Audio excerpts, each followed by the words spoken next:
Thank you, Donald. Well, a very tough day for the Republican Party, and more of that over the course of the next hour, but potentially a tough evening for hardline Eurosceptics like myself, because as we speak, the House of Commons is dividing. There's a vote. There's a potential rebellion against the government. What's the story? Well, the Prime Minister says that MPs will be able to scrutinise the final Brexit deal. But the amendment that is put forward by Conservative Dominic Grieve and has got full support from the Labour Party says that vote must be meaningful. Well, if these are all semantics to you, perhaps sort of help us explain what this really means. I've got Theo Usherwood, LBC's political editor, on the line. Theo, please put it into English for us.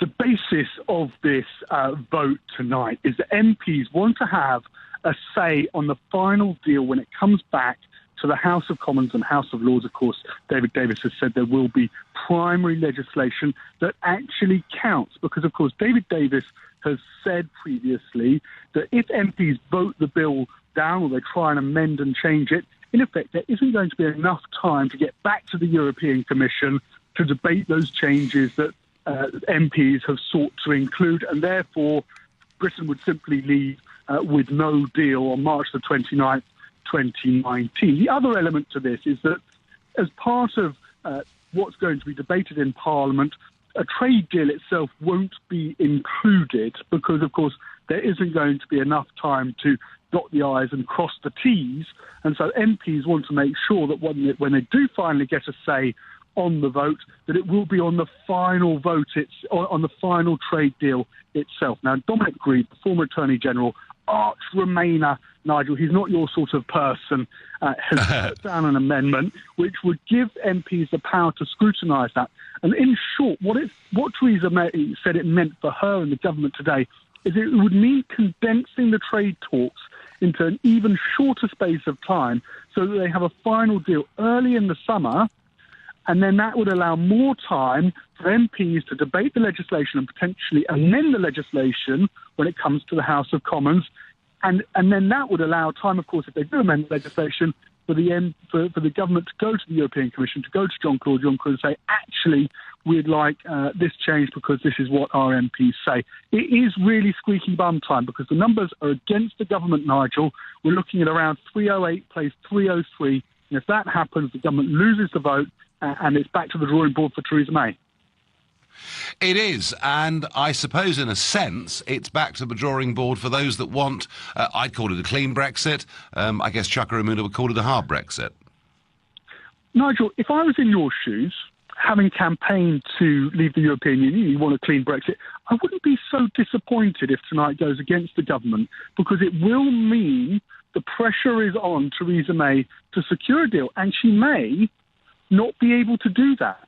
There may be a real scenario where she gets to the end of July, August next year, and she simply says it can't be done, we can't get it through Parliament in time, and as things stand, because of course MPs haven't managed to change the timetables that they control when we leave the European Union, we would leave on a hard deal, on a hard Brexit deal on March 29th, 2019. I know the way you pitched it, and you're quite right to, in your own opinion, to pitch it as this could be a bad night for Remainers. But Theresa May, when she stood up in the House of Commons, she did have a point when she said it makes a disorderly Brexit more likely because all of a sudden she's having to condense a trade deal into nigh on 6 months, and the likelihood of securing that is going to be very difficult, and that could make World Trade Organization rules, the clean Brexit that you've campaigned for, a little bit more likely.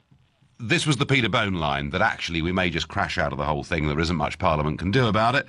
You may be right, Theo, although that would be very much against the instincts of this government, wouldn't it? Yes, I wouldn't want to try and predict, but it does. You know, the European Council are debating it tomorrow. Theresa May's here. I'm just on my way to Brussels now. I'm in touch to the Eurostar. She's in Brussels tomorrow. They then kick her out to have a debate amongst themselves. And it doesn't look good. I'm sure Jean-Claude Juncker will be having a slight smirk into his Dino tonight if Theresa May loses this vote. It's not exactly a position of strength, is it? No, it's not. It's not. Theo, have a good trip, and I thank you. And, of course, that's the problem that we face potentially with the British Parliament. And, of course, what everyone forgets is if there is a deal of some kind, ultimately, the European Parliament, of course, gets to vote on it after the British Parliament. And certainly with the resolution that was voted on today, they're in no mood to be particularly nice to the Brits at this moment in time. So, is it right, folks? Is it right that MPs should have a vote, a decisive vote, on whatever the final Brexit deal is? The argument here is about sovereignty. And those who say that MPs must have the final say on a deal are those that will argue that sovereignty of our country rests in Parliament. Those who take the opposing view, of whom I'm one, say no, sovereignty rests with the people. The parliamentarians are people we put there for short periods of time to act on our behalf. That, I think, is the crux of this whole debate. People like me will say, hang on, we've had our say. The government's job is to do its best. It's not for Parliament to stop it. What do you think? Is it right for MPs to have a say on whatever the final deal is? Call me, let me know your views. 0345 6060 973.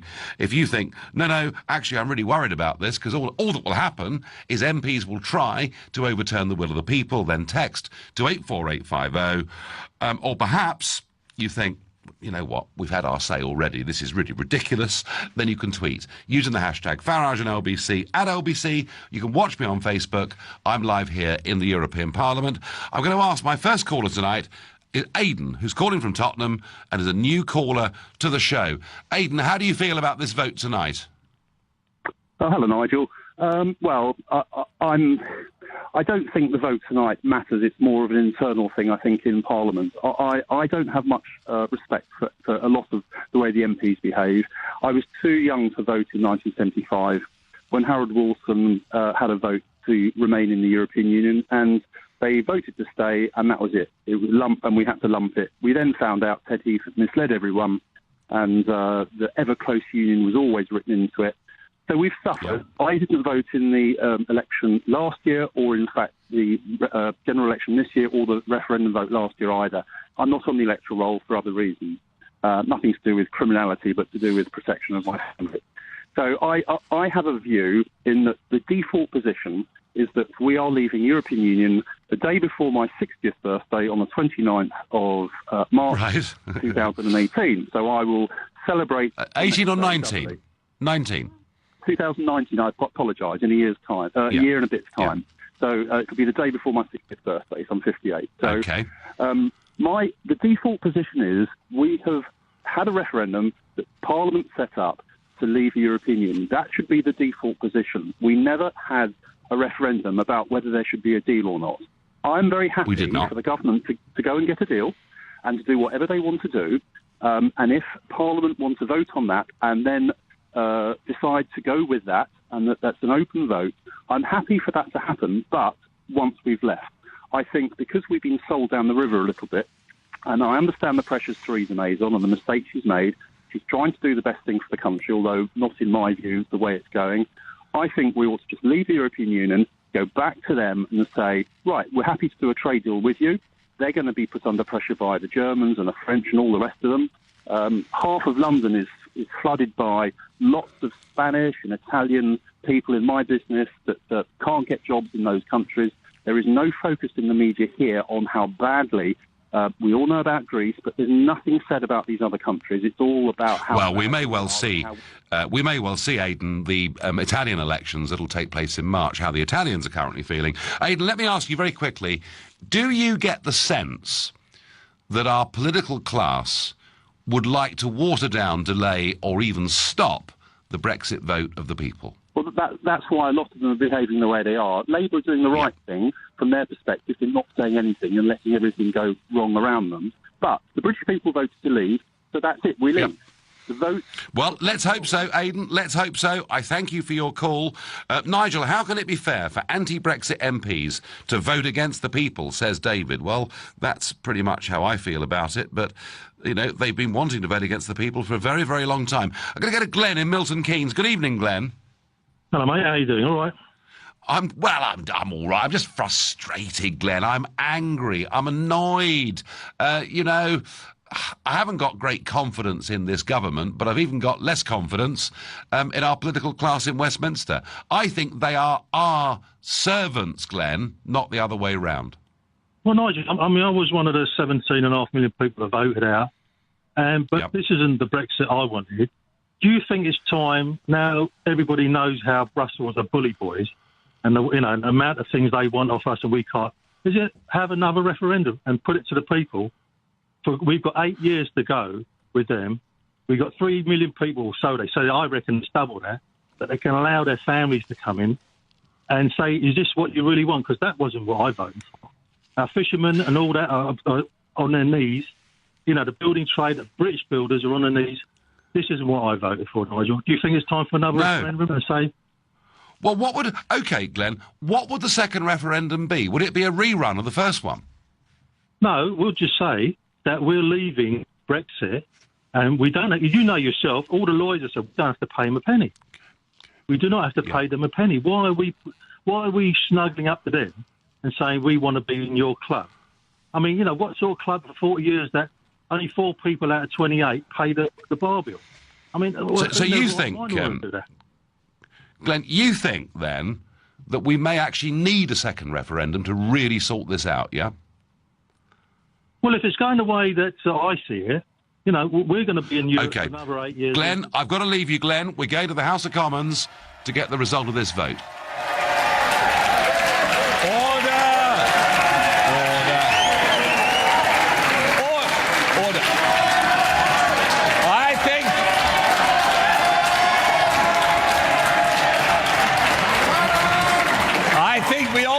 To hear the result. Let's make sure the result is correct. The ayes to the right, 309. The noes to the left, 305.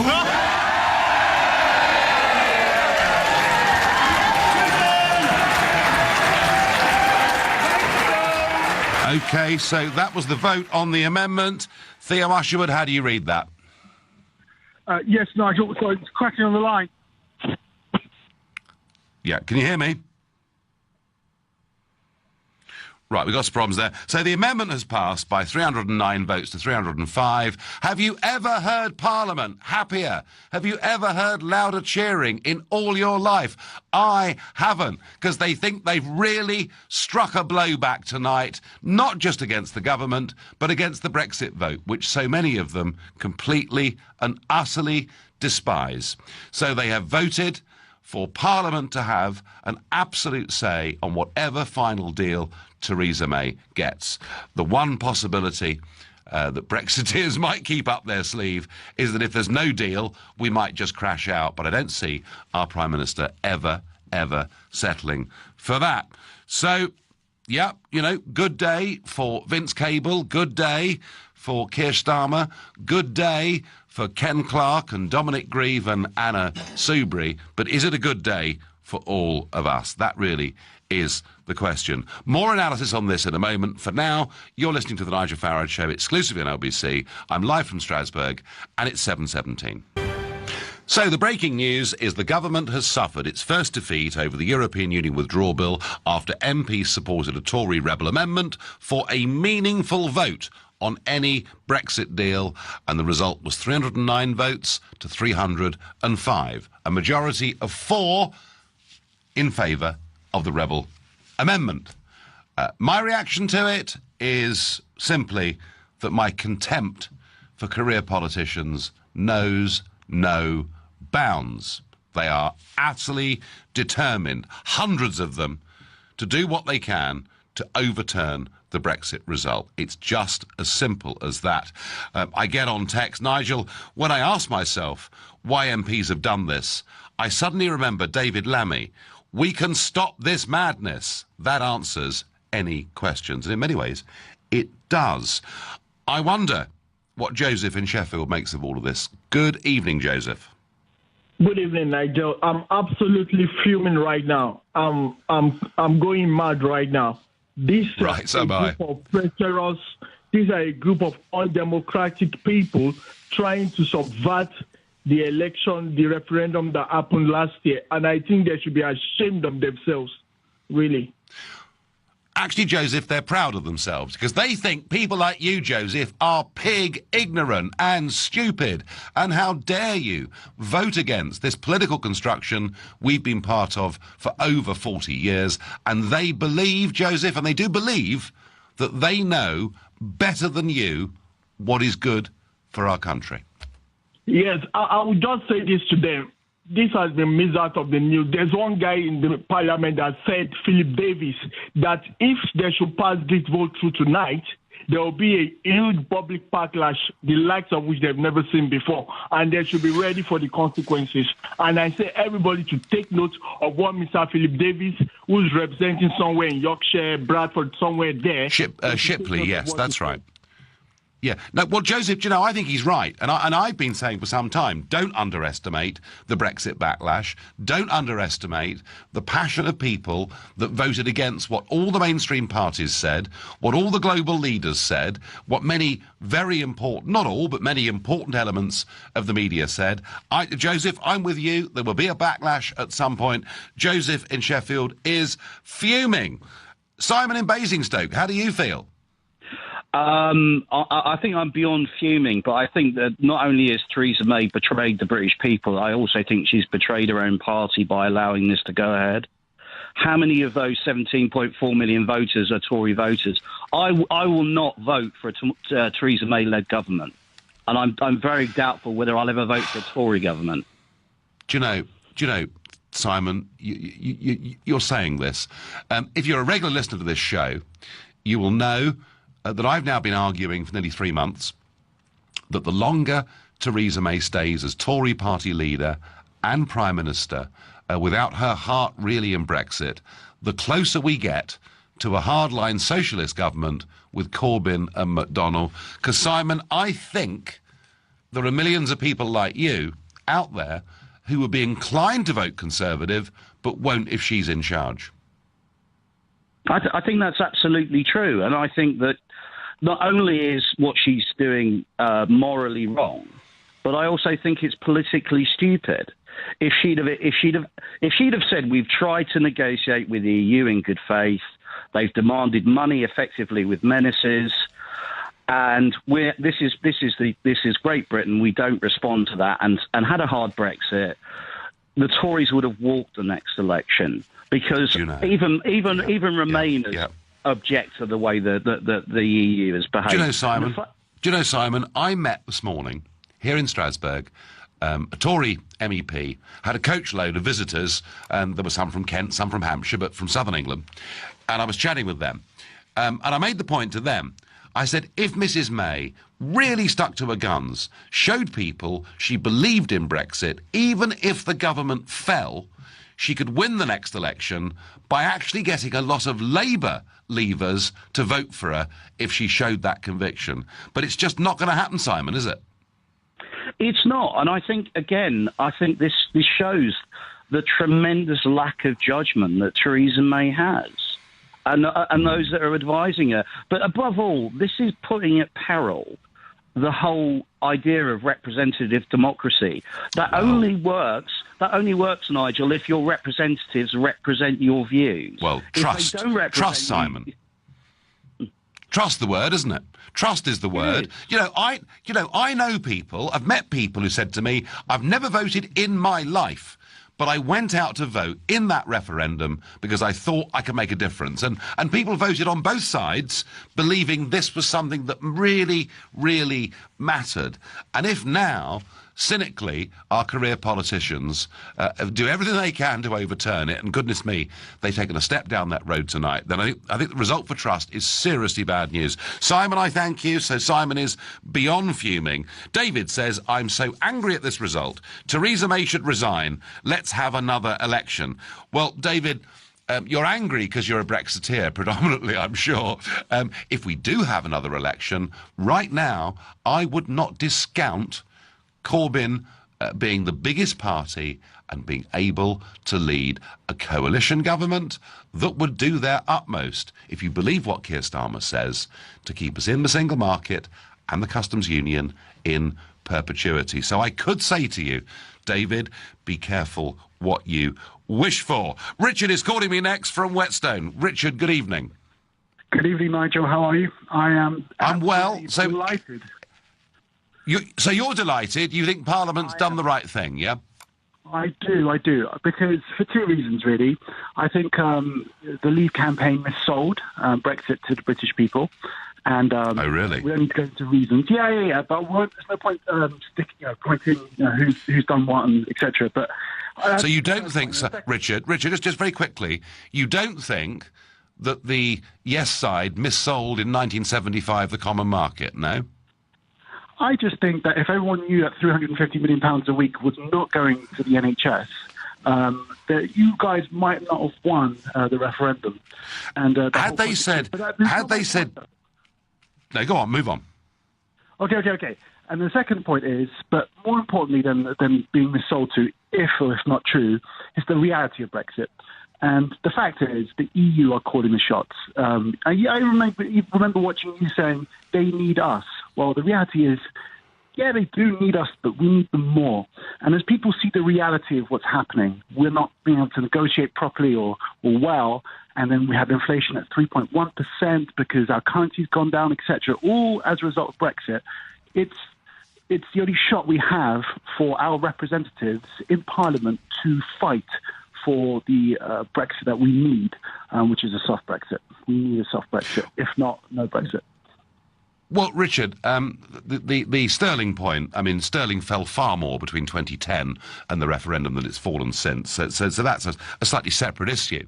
But if Brexit, all right, if Brexit means effectively staying in the single market, if Brexit means regulatory alignment with the rest of the European Union, if Brexit means the European Court of Justice having some say over citizens' rights, EU citizens' rights, for the next 8 years, and these are basically all the things that were agreed last Friday morning, is it actually Brexit? Essentially not. It's remaining, if you like, right. And it's so yeah. So Richard, would you accept that when people use the term soft Brexit, and by the way, that term hard and soft Brexit were never used in the referendum at all, that when people use the term soft Brexit, effectively what they mean is staying in the European Union, though not in name? Yes, Nigel, I think just how you described in those words, yes. And I think we have MPs for a reason. There shouldn't have been a referendum. But fine. Oh, no. Richard, I'm amazed they even give us elections, frankly. But look, thank you. And I think Richard there has just perfectly described, honestly and openly, what soft Brexit means. Soft Brexit means staying in virtually every single part of the European Union. We'll just leave the treaty. They'll say we've left, but in reality, we won't have done. You're listening to the Nigel Farage Show, exclusively on LBC, live from Strasbourg. It's 7:30 and... So the government has suffered its first defeat over the European Union withdrawal bill after MPs backed a Tory rebel amendment for a meaningful vote at the end of any process that delivers a Brexit deal. The result was 309 votes to 305, a majority of 4, and I don't think I've heard louder cheering in the House of Commons since we won the Falklands War. That's how happy many of our MPs were. Now, last night, you may have been a little bit surprised that I put emphasis on this show towards a special election, their form of a by-election, that took place in Alabama. I did so because I knew that it was a very big, important vote, and I was pretty unsure as to which way it would go. Remember, Alabama had been a Republican state for the last 25 years, but the Republican candidate, Roy Moore, was bedeviled with scandal, much of it going back 40 years, but a series of allegations that he behaved inappropriately with underage girls. And last night, we had with us on the show Wade Smith. He's the morning show host on News Talk 570 in Gadsden, Alabama, which is Moore's hometown. Wade, good afternoon. Good afternoon. Thanks for having me.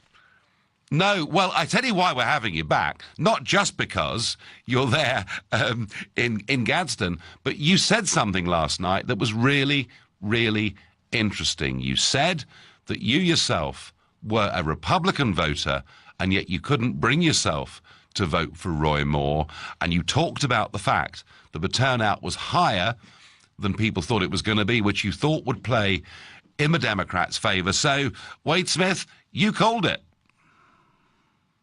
I really did, and it was almost spot on when we looked at it after the fact. I said that if this was going to be Roy Moore's race, he needed turnout to be anywhere between 18 and 25%, which is what the Secretary of State for Alabama, John Merrill, said would be the turnout, and turnout was 40%. And with a number that large, it just went through the roof for Doug Jones. He was able to win the race by about 21,000 votes. And where everyone is focusing their attention, the number of write-in votes in this election was 23,000 votes. That could have put Roy Moore over the top, but this seems to be the crowd, like myself, who wrote in another candidate instead of voting for Republican Roy Moore. Yeah. No, well, Wade, as I say, you just felt you couldn't bring yourself to vote for Moore. And I guess in a funny way, whilst this is a serious blow to the Republicans, a serious blow to Donald Trump, in some ways, they might have saved themselves a heap of trouble, though, mightn't they? They absolutely did, because they're going to have Doug Jones, who is the Democrat now sitting in the seat, for another 2 years until the next regular election, until the cycle runs out on this seat. This was Jeff Sessions' seat before he was appointed to the Attorney Generalship. And I do believe with no Roy Moore in Washington, D.C., they're going to do better in these midterm elections. And it's going to be better for the state of Alabama because they're going to get a full-term Republican into that seat in 2020.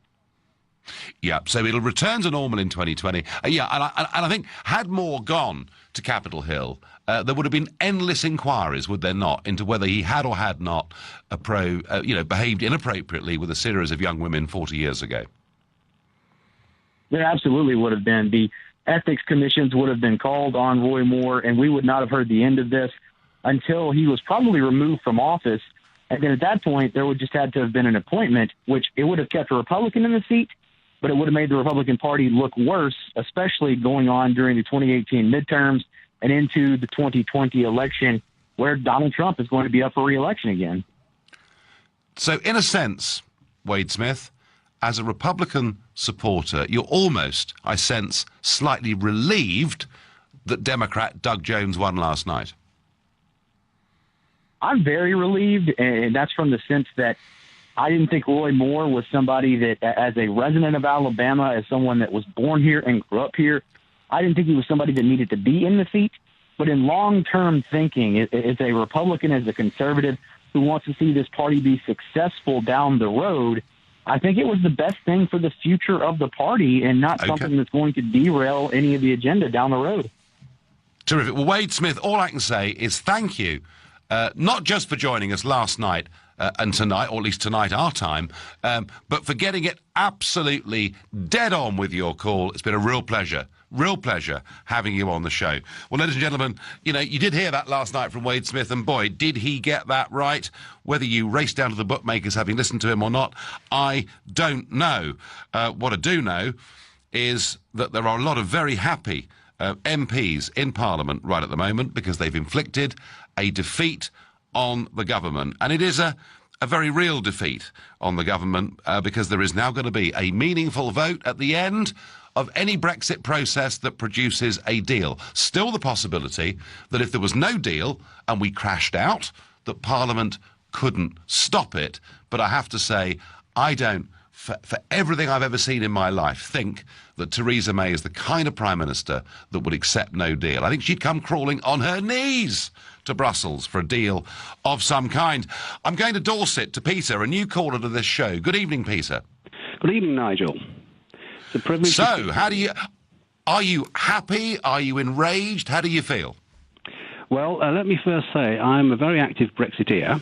I led the Vote Leave campaign for the West Dorset constituency last year. Righty-ho. Yeah. So I'm fully on the side with you. But on this vote, I don't think I'd be too gloomy if I were you. And I'll tell you why. I don't trust Theresa May an inch, and I imagine you don't either. Not really, no. She's been giving a lot away. Alignment of regulations, 8 years of the Court of Justice, 40 or 50 billion pounds. And there could be more to come. She could carry on giving more away when she gets to talk about transitional arrangements and trade and all the rest of it. This vote could stop her. If the deal doesn't have to come back to Parliament for approval, she could do what on earth she liked, and there'd be nothing anybody could do about it. Well, so the vote today in the House of Commons, Peter, but the vote tonight, Peter, in the House of Commons, is that the deal has to not just go back to Parliament, but that they can actually veto it. That's right. But supposing the deal that she negotiates with Brussels is a terribly bad deal from the Brexiteers' point of view, Parliament would veto that too. So it's a double-edged sword, I think, this one. I heard the cheers in the House of Commons. Yeah, amazing, wasn't it? Quite amazing. And I think the cheers from the Remainers might rebound on them in due course, because they might find that this vote can be used against them. Well, you may be right, Peter, but I would just say this to you, that what I've noticed since the referendum are two shifts that are going on. The first is a shift in public opinion.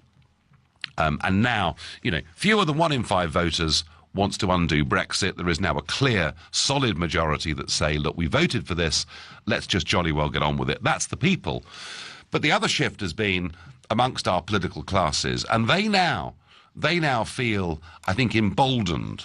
They now genuinely believe that they can get us what is called a soft Brexit. And I don't know whether you heard, Peter, the caller, before we went to the news at 7:30, saying, yeah, actually, what soft Brexit means is effectively we stay in. That, Peter, I think is the problem. And I wonder what we're going to have to do. You were involved with the referendum campaign, that great historic victory. What are we going to have to do to take him on again? What are we going to have to do? Yeah. The price of freedom is eternal vigilance, Nigel. So keep on fighting, yeah? Certainly vigilant.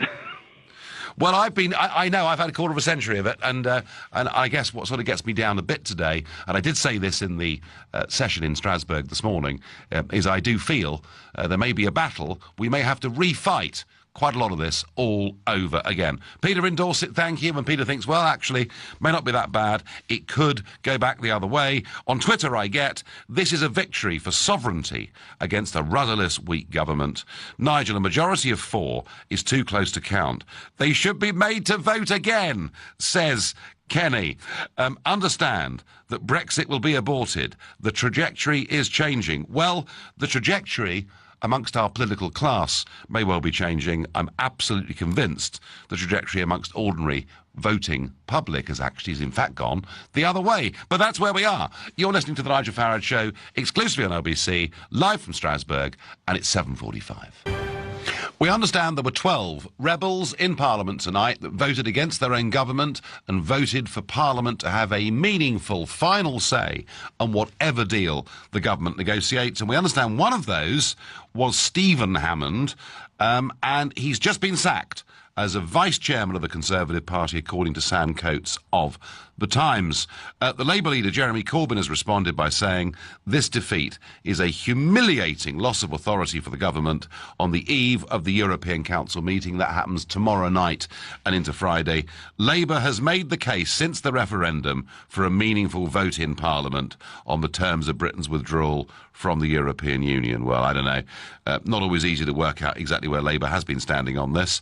And the names of the rebels, the heroes of the villains, according to your point of view, are Grieve, Clark, Morgan, Stevenson, Neil, S. Hammond, Heald, Soubry, Wollaston, Giannoli, Sandbach and Allen. So they are the 12 Tories who voted against their own government on this. Looks like one of them has been sacked as a vice-chairman of the party. That looks like good information.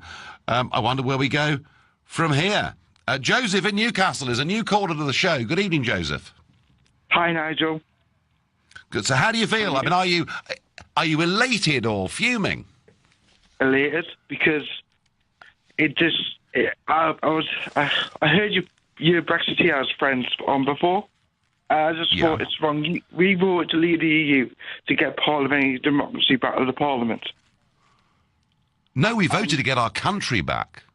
Yes, but we also voted to get democracy back to our Parliament, stop taking the EU rules. So right, and the MP should have a vote on the final deal. Anyway, I don't trust David Davis or what. I just don't trust him, and I don't think the MP is either. All right. I mean, listen, I do take your point that this vote was, the referendum was very much about sovereignty, but it is a little bit about your definition of sovereignty, isn't it? You know, are the MPs our bosses, or are they our servants? But they are elected to look out for the best interests of us. So if Theresa May comes back and the deal's rubbish, and they vote for it, that's going to screw Britain. So if they hold the government to account, it's going to be better for us and it's going to be a better deal. So what happens if Theresa May? What happens if Theresa May's deal is rejected by Parliament? Where on earth do we go then, Joseph?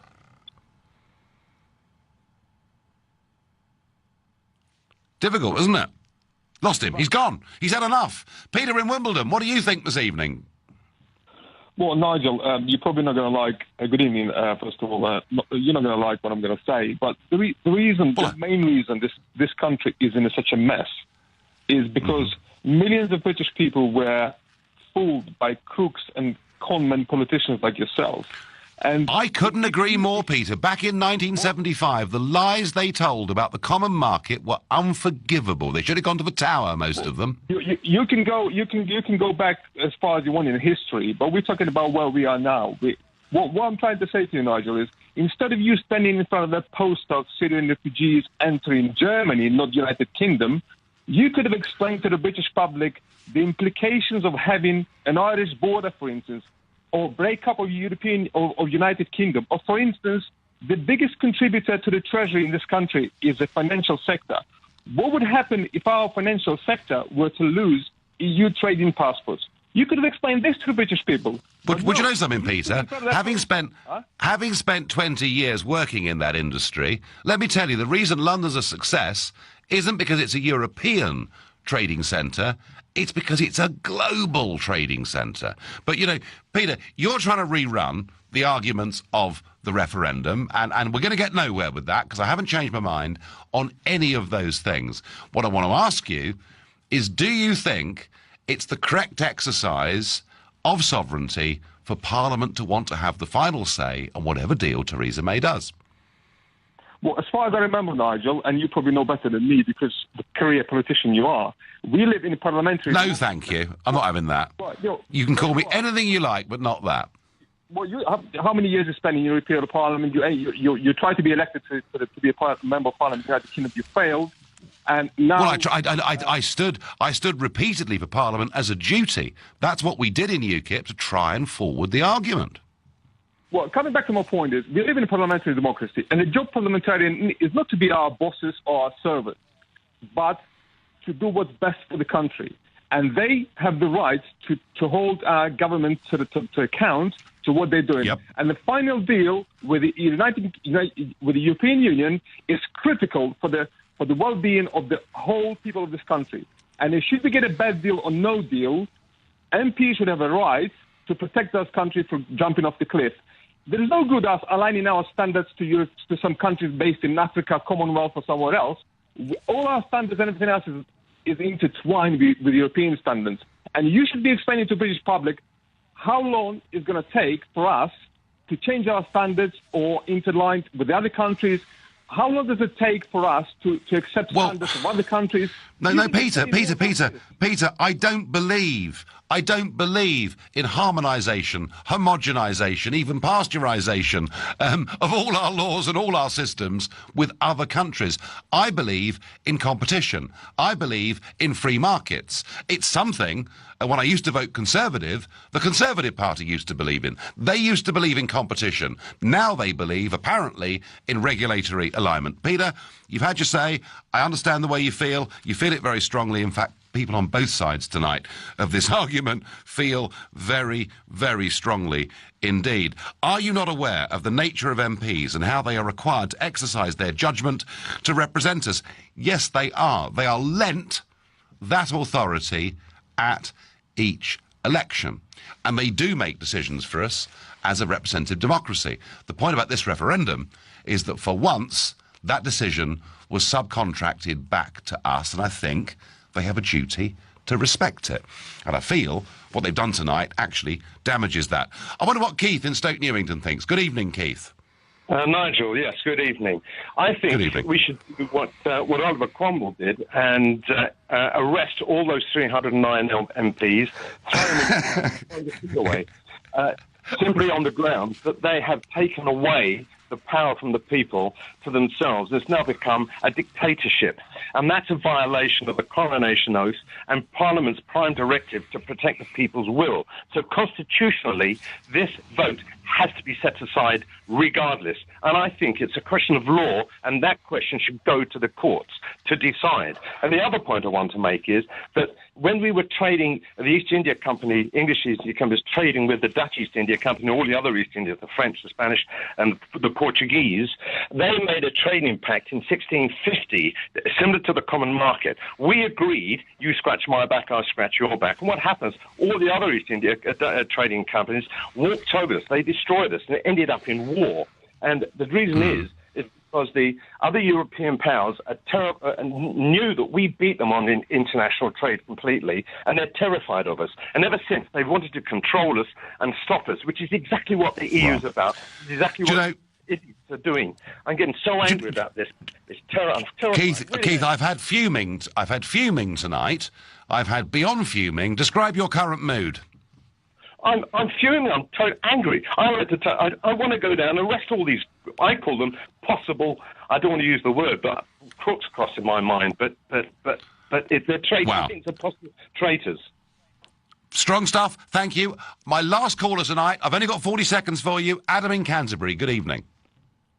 Okay. Hi. Good evening. Could I just ask, are you in Brussels at the moment to pass vote on the stage one of negotiations in the Brexit deal? I'm in Strasbourg at the moment, where the European Parliament has been voting. But you're down to 30 seconds, Adam. Tell me what you think. Do you get a vote on the final Brexit deal as an MEP? Oh yes. MEPs could, at the end of this whole process, veto the whole thing because that's what's in the treaty. So therefore, why do you think it's not suitable for a British Member of Parliament to have a vote on the final deal? Because the British members of Parliament were given an instruction from the electorate in a referendum. They clearly don't respect that. Adam, I understand the argument that they are MPs, that we normally live in a representative democracy, but I think this is a different circumstance. I'm sorry, we have run out of time. Adam raises a huge point about the power that MEPs ultimately have over all of this, and he's right to do so, and I was going to talk about it tonight, but hey, that dramatic vote in the Commons has really overruled all of it. Folks, what is going on here is our political class are doing their absolute best to stop, delay, water down, reverse Brexit in any way they can. And what evidence do I have for that? Well, after that division, and when it was clear how the vote was going to go, this was the noise we heard in the House of Commons tonight.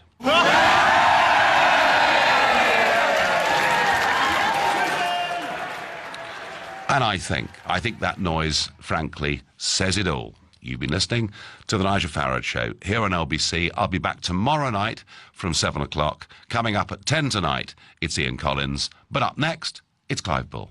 Nigel, thank you.